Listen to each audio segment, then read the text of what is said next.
DuArktik here with another Marvel Strike Force video, and in this video we're going to talk about Infinity Watch. And why the hell are we talking about Infinity Watch? Well, with the release of diamonds, this team could be a lot more interesting because it's still a very powerful team, and these diamonds are definitely going to affect this team as they are farmable. They have been available for a very long time, and that means that you can apply the diamonds to them and make your Infinity Watch characters more powerful. This is a team that is aging very, very well. There is no way that Crucible can make this team to disappear. And even despite the counter now that we have, which is Apocalypse, you can use Apocalypse against them to destroy them. Well, guess what? You can also use them on offense, right? And this is what I want to show to you today, is that maybe it's time to use the Infinity Watch on offense. And you'll see that if you put some value into them, they're also going to provide you value against very, very new teams. So we're going to take a look at the value of Infinity Watch in today's meta at the end of 2023. And then you have to decide for yourself if this is something you should pursue or not, based on what they are able to provide. So as always, if you like the information on these videos, make sure you share it with your friends on Facebook and Discord. If you're new to my channel, make sure to subscribe for more Marvel Strike Force content, and make sure you smash that like button like a boss. Okay, so someone who's an absolute boss as well is Gamora. She's one of the centerpieces of Infinity Watch. She's a very unique character because she has an empowered mechanic that allows her to have different abilities depending on how many Infinity Watch characters you have around her. And she has a lot of synergies, not only with Infinity Watch but also with Guardians. So she was always an interesting character, and when you get her to empowered, she does so much damage, it's actually ridiculous. So the team as a whole, it's pretty much insane. I want to show you the stats of them. So Gamora, this is pretty much Gamora maxed out. She has Isolate Blue level 5, she has Gear Tier 18, and she has 1 diamond. She's over 400k power, and she has 1.6 million health, which is not amazing, but taking into consideration that Infinity Watch, they have barrier, they have defense up, they have immunity, they have safeguard on spawn, they can also get deflects, they can also get evades, they also have drain if they have death proof.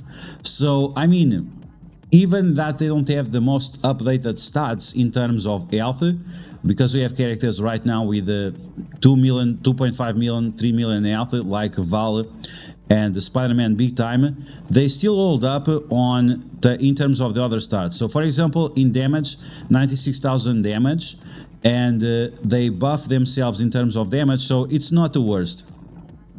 In terms of health, they also get 30% health, so that means you're going to get close to 2 million. So the best characters right now, they have over 3 million or around 3 million. So over 2 million is not the worst based on everything this team does. And this team really, really does a lot. So once again, we have some characters. So Phyla-Vell, for example, she's providing 30% damage for the entire team, plus 50% drain if you have death proof. She clears negative effects away. She provides barrier. She does tons and tons of piercing damage, and not only Gamora has a nuke with her ultimate, Phyla-Vell also has a nuke with her ultimate. Both of these characters do tons of piercing damage. Then we have Moondragon. She does insane amount of healing. She applies defense up and deflects all the time to your characters. 60% resistance, 60% focus on top of the stats that I have. She also has mind control abilities, and she also has this massive turn rewind. 50% turn rewind with slow is really, really massive, because the effective turn rewind is actually 75%, not just 50%. On top of that, she also clears all positive effects from the enemies, and she has a very high focus for that. Then we have Nebula, applying evades to everyone, applying counters to everyone. Then she does damage to the enemies that removes percentage health from them. Like, this team is so absolutely ridiculous. And on top of all of that, Gamora, Nebula, and Adam Warlock can also revive. Yes, on top of everything they do, they can also revive. So this is a team that whichever gear you put on them, if you can max them out, like, the value is just so good. Adam Warlock, on top of everything, applies ability block for 2 turns to 1 target. If they are villain protectors, applies ability block to all of them, disrupt to all of them, the attack is unavoidable. Then he also applies stun to 2 characters. There are not a lot of characters in the game that apply stun to 2 targets, but Adam Warlock is one of them. Adam Warlock, on top of everything, also gives regens, death proofs, defense ups, all these things to everyone, safeguard immunity. On turn, he clears regens from the enemies, and if he clears regens, he applies regen to your entire team. So not only is a controller, but he's also a support and a healer. And after that, he still gives more armor and more health for the Infinity Watch. So this team is probably the perfect team. This team is just so good, so ridiculous. Is definitely one of the best teams that you have right now in the game, and they really hold in terms of value. I'm gonna show you some matches with them in action, and it will be quite amazing what they do against meta teams. In terms of ISO 8, we don't have too much to worry about them. It's something good about ISO 8 is that only Gamora requires ISO 8 Blue level 5. You can also do it to File Vel, but it's not must have.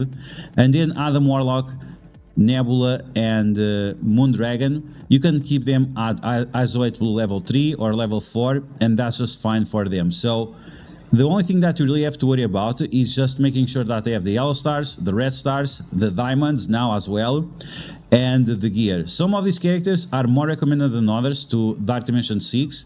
I took Phyla-Vell first, and she was decent for the first run, but then I took Nebula and Gamora together with Super Scroll, and I one-shotted all the nodes. It was insane that the assist mechanics that they have and the damage that they did was enough to pair up with newer characters, right? With newer mechanics, and we didn't even have the full team, so it was pretty much ridiculous. Okay, so let's take a look at this team in action, the Infinity Watch, and look at this match. This is in Cosmic Crucible, by the way. This is in Cosmic Crucible.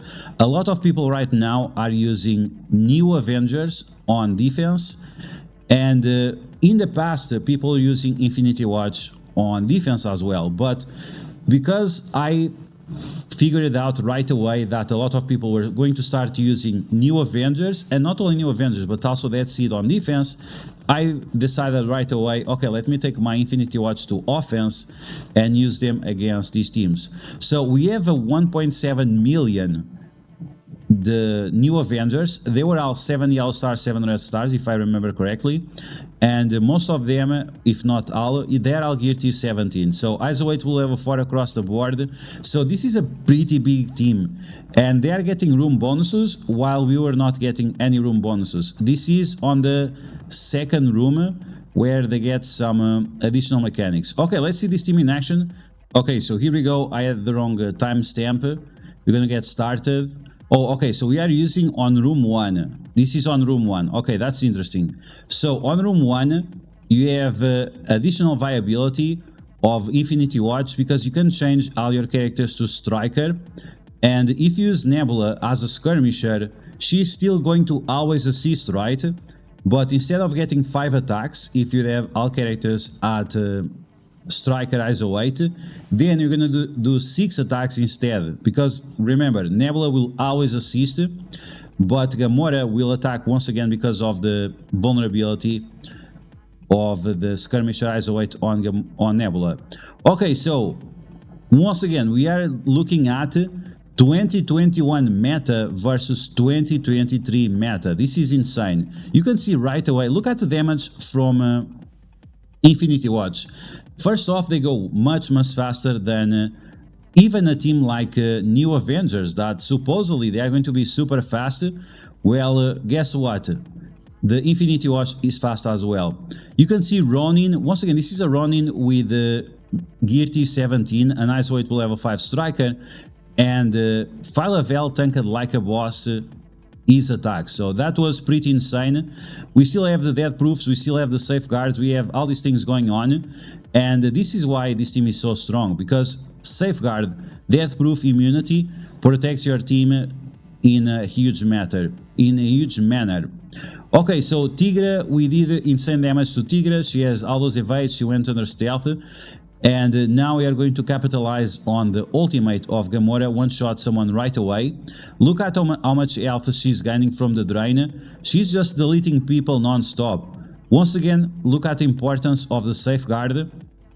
We are able to survive the attacks from Tigra because we have safeguard and death proof at the same time. So this is really insane. This is proof that Infinity Watch is not going anywhere, and they can really keep up to most of the teams that we have in 2023. Okay, here we have another example of Infinity Watch in action. This is a little bit more obvious, but once again, this is what I guessed right away. We have these mutant bonuses. People are going to put a Death Seed or Unlimited on defense. We even have 2 rooms that benefit mutants. So let me get my Infinity Watch out of defense and use them on offense. This is Death Seed. We know already that Infinity Watch can beat Death Seed, but I really want you to see the magnitude of how much they really kick Death Seed's ass. Like the damage of Gamora gets pretty ridiculous when you gear it up to Gear Tier 18 plus Isolate Blue level 5. On top of that, in terms of Alliance Wars, when you use Infinity Watch against Death Seed, even with all the buffs that they get now of the Alliance War season, I think they get like 30% more stats or more even, they can still punch up insanely high against Death Seed. Is really amazing. And they are still very useful against Heroes for Hire in Alliance Wars. So not only are you going to get value on them in Cosmic Crucible, you're also going to get value on them in Alliance Wars. A lot of people these days are using Absorbing Man with Heroes for Hire. Guess what? Infinity Watch destroys that team, but destroys in a way that is ridiculous. Okay, so you can see right away that my Gamora absolutely shredded that Dark Beast. I don't know what happened to Dark Beast, but he went from 0 to 0 in 2 seconds. Here we have Philavel, we have Nebula. Okay, so Philavel now, she's going to finish off that Dark Beast. Moon Dragon with that Turning Wind. That Turning Wind is so massive. Once again, slow plus 50% Turning Wind. It counts for 75% of effective speed. And then we have, look at that. Gamora pretty much one-shots right away Archangel. It's ridiculous, guys. It's ridiculous.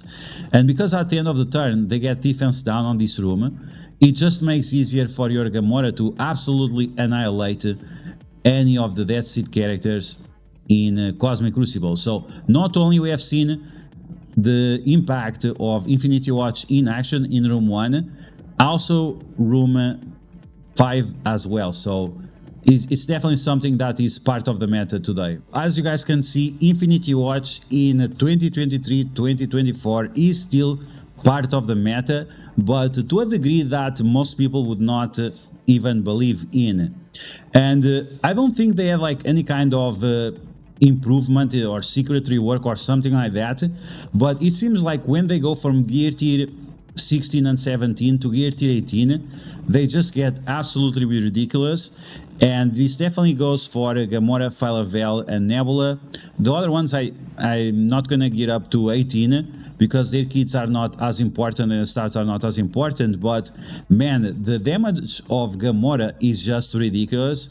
And that alone is good enough to carry the team to the next year, right? To the year of 2024 and this Cosmic Crucible Season 5. So, should you get up this team? Should you invest in them in 2023-24? I think it's definitely the case. Once again, we still only have one counter against them, which is Apocalypse. And you need Apocalypse in so many places that this team is going to still be able to slap around without being chased by the boy that counters them. So I hope you guys enjoyed this video. This is a little bit of a showcase to see because this is a question I get quite often, and I think it's definitely going to have a huge value on offense for your Cosmic Crucible Season 5. So I hope you guys enjoyed this video. If you did, make sure you smash that like button, and if you found the video helpful, make sure you share it to your friends on Facebook and Discord. If you're new to my channel, make sure to subscribe for more Marvel Strike Force content, and I will catch you guys later.